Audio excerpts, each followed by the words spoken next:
Jason, for nearly a year now, we've been coming out to Stoller Family Estate to watch these vineyards go through their many stages, each one it seems more exciting than the next, but this is what it's all about. We're finally at harvest. How do you feel? I feel great joy. Here we are. This is the big day for vineyard managers and the fruit and Pinot Noir and all the team that's worked so hard. We've put a lot of hours in on this crop, and today is the ultimate day. We're pulling it in. We're gonna turn it into wine. So take me through a morning during harvest. So we get here before dawn. The crew all shows up. They get their coffee, and the night before we've prepared bins and buckets and washed everything, prepping for the day. And then at 7 o'clock is our start time. We just move into the vineyard, and it's people clipping grapes, filling buckets, moving them to bins, dumping buckets, pulling leaves out that get caught in there. It's just a massive pandemonium around getting grapes in. It's a scramble. Today is one of our last days of picking. We're most of the way through the season here. We're in a reserve block above the tasting room. This is a Dijon clone of Pinot Noir,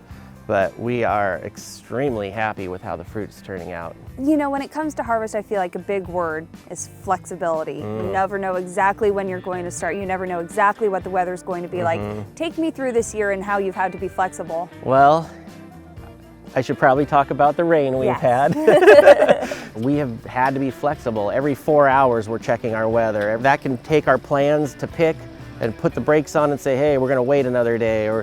So we've had to kind of stair step and cautiously wade through the weeks looking for these windows of sunshine. Like this morning is perfect to get these grapes off. So we've been very lucky to have enough people, a big team, and here we are. We watched the past 9 months how hard you worked leading up to this, preparing for moments like this too. And because of that, it really is going to pay off with these grapes, isn't it? Yeah, we've had the fruit come into full ripeness. Sugars are at their perfect level, 23 bricks for this block.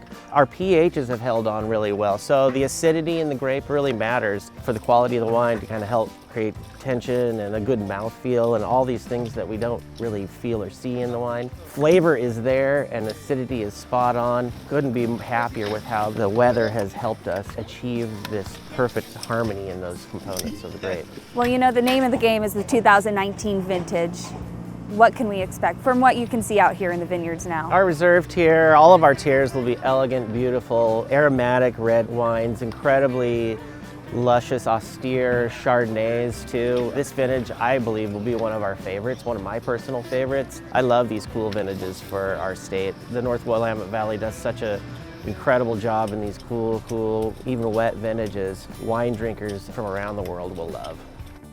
Patience is a big word when it comes to winemaking. You won't be able to taste the wine that this vintage will produce for a couple years now. When you do taste that wine and you think about all the hard work and you think about these early mornings, what does it taste like? No matter what the wine is, what is that feeling like for you? I suppose for me, it's just knowing what went into that bottle maybe gives me a little special edge on what I'm tasting. I'm not gonna say that I taste all that hard work, but I will taste the joy that we're talking about today in that bottle. Cheers to joy and harvest in the 2019 vintage. Yay, here we go, we did it.